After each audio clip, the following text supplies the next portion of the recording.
জানেন কি, শ্রীকৃষ্ণের হৃদয় আজও স্পন্দিত হয়। শ্রীকৃষ্ণ দেহত্যাগ করবার পর যখন পাণ্ডবরা তা শেষকৃত্য করলেন, তখন আগুনে সব কিছু পুড়ে গেল, শুধু পুড়ল না হৃদয়, সেটি তখনও স্পন্দিত হচ্ছিল।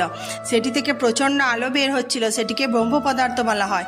ওই ব্রহ্ম পদার্থ আজও উড়িষ্যার পুরীতে জগন্নাথ দেবের মূর্তিতে স্থাপিত রয়েছে। সেটি সেখানকার রাজা স্থাপন করেছিলেন। প্রতি 12 বছর অন্তর মূর্তি বদলানো হয়। এই প্রক্রিয়াকেই নবকলেবর বলা হয়। নবকলেবরের অর্থ হলো নতুন শরীর। এই সময় জগন্নাথ মন্দিরে স্থাপিত ভগবান জগন্নাথ, বলরাম ও সুভদ্রাজির মূর্তি বদলে নতুন মূর্তি তৈরি করা হয়।